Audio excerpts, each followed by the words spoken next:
Hey folks, how are you today? Rick Goetze here. I'm a Canadian author. I'm the author of the Little Ricky short stories, and I'm welcoming you today to my YouTube channel. I'm hoping that you'll enjoy this new Reading with Ricky episode.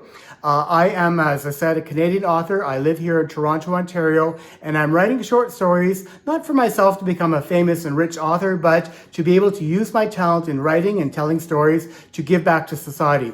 Every time I sell a story, and I sell on Amazon.ca, the Canadian version of Amazon, and of course through Kobo.com for audiobooks. And whenever I sell a book and whenever you buy a book from me, all of the royalties, every penny I earn goes directly to a food bank here in Toronto. My ultimate goal is to make enough money someday to give money to all the food banks across Canada, but you know, I have to start small here in my own city. So if you support me, you definitely, whenever you spend money on me buying one of my heartwarming short stories, you'll also be helping the poor people here in Toronto to buy food at the food bank, because the money from my books goes directly to that food bank so they can have food. So again, like I said, I'm an author and I have a couple of collections on the go. My first collection that I wrote was Little Ricky, the Boy from Otter Lake. Little Ricky, the Boy from Otter Lake is the collection that I first put out a couple of years ago, and it has 12 heartwarming short stories within this collection.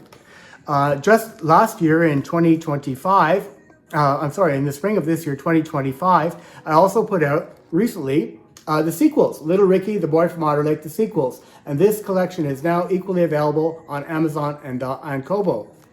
My second collection that I put together aged my main character, my protagonist, Little Ricky, and he became a teenager, and he started living life as a teen, and he was experiencing all those different life stages as a teenager. So that second collection that I have out, and it is available, is called Little Ricky, the Lad from Otter Lake, Adolescent Adventures. So this is available also on Amazon and on Kobo.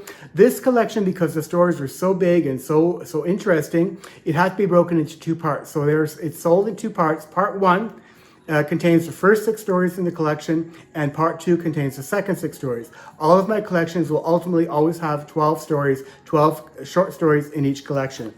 I'm writing right now, and I've started last year, writing a new collection called Little Ricky, the Young Man from Otter Lake. And presently, I'm happy to say that I have 4 stories put together. 3 of them are published and available through Kobo.com and Amazon.ca.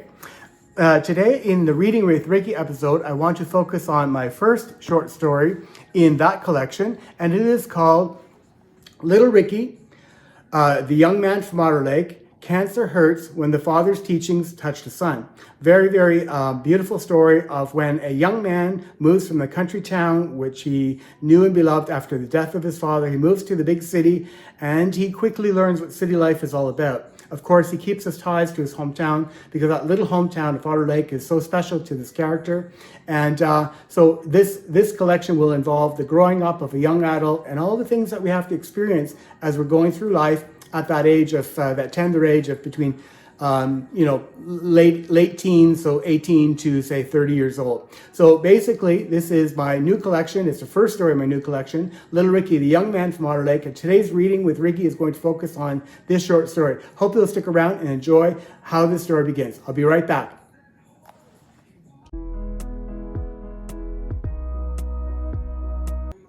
Hey folks, thanks for hanging in there. Listen, I'm right back, and I'm going to start a new Reading with Ricky, again from the first story of my third collection called Little Ricky, the Young Man from Otter Lake. So basically, here's the cover, the back cover, a little bit of description about the story, and a little bit about me as an author, a Canadian author here.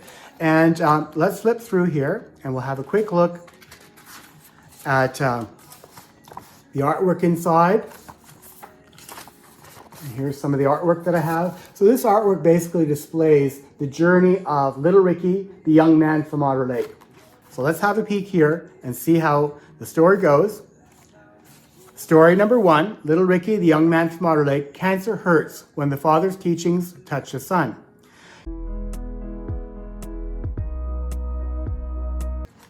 All right, let's see how it all begins.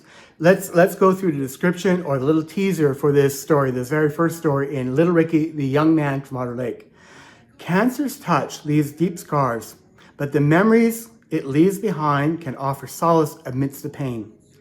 Since birth, Cyril affectionately dubbed his premature son Little Ricky, unknowingly imparting valuable lessons that would shape Ricky's life. After Cyril's sudden passing, Ricky, now a young man, ventures to the bustling city of Ottawa.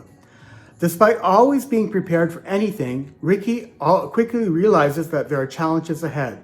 Fortunately, with the steadfast support of his friend and mentor, Laura, Ricky draws upon his father's teachings to overcome the obstacles and emerges victorious.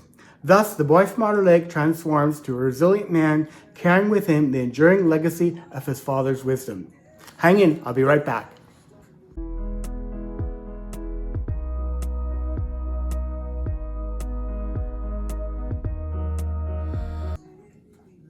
All right, so let's have a look at how this story starts. The evening was calm. Just before sunset, the earlier persistent spring rain began to recede. However, the showers that had soaked the day, even at this later hour, left the streets and sidewalks dotted with cool little puddles of water. Though dusk was now quickly moving across the city, including the streets around the Ottawa Civic Hospital, several dozen people, it seemed, still moved speedily to and from the facility, as if it were midday. About 10 minutes after descending the 85 OC Transpo Britannia-bound bus and rushing to enter the hospital, Ricky finally arrived at a closed, heavy wooden door on the building's 5th-floor oncology ward of its east wing. A well-scripted sign on the door warned, "Do not enter unless medical gowns, latex gloves, and surgical masks are worn."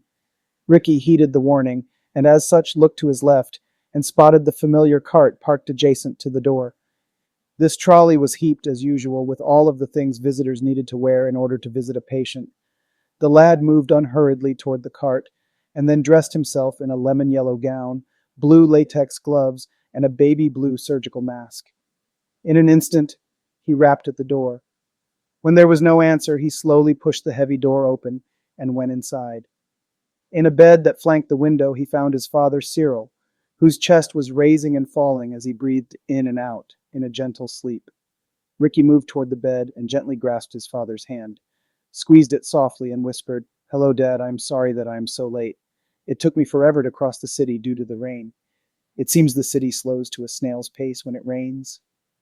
Ricky's eyes welled with tears as he looked down at his father's sunken, grayish-toned face.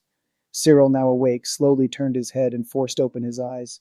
He tried to cough, but seemed to not have the energy to do so. Instead, he swallowed, licked his drying lips, and then, in a weak, muffled voice, mouthed, "Hello, Ricky. Thank you for coming. I appreciate your visits." Cyril pulled his other arm out from under the bed covers, grabbed the side rail of his bed, and tried to hoist himself up to a sitting position. Upon realizing his father needed help, Ricky moved forward to assist his dad sit up by gently placing both of his hands under his father's back and shoulders. Ricky then grabbed and placed Cyril's pillows behind his dad's back for support. Once comfortable, Cyril turned to Ricky, forced a weak smile, and asked, "Tell me, my son, what is in today's news?" Ricky smiled and tried to force himself not to cry, his eyes nonetheless dampened. Not wanting his dad to see tears streaking down his face, Ricky turned away and grasped the back of a chair which was not too far away from the bed. He dragged it closer to the bed, and as he did, it made a squawky, screeching sound as its legs rubbed against the tiled, polished floor.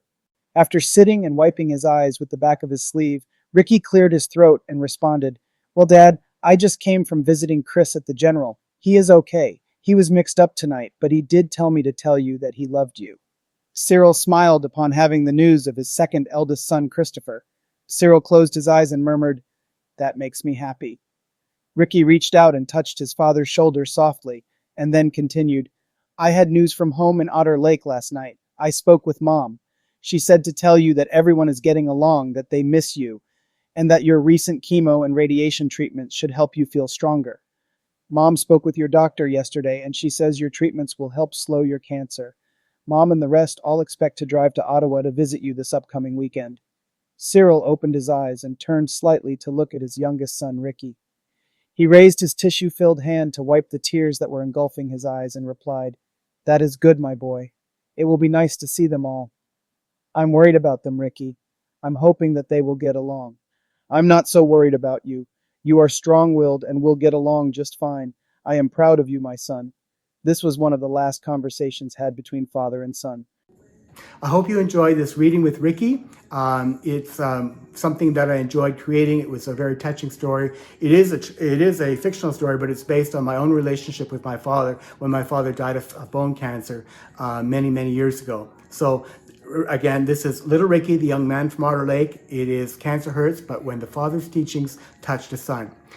It is the first story in my third collection, and hopefully you enjoy this reading. So if you are liking my readings with Ricky and enjoying my YouTube channel, please feel free to leave a comment. I'd love to hear from you. They really give me joy whenever you leave me comments. Give me a thumbs up. A thumbs up always boosts my profile a little bit.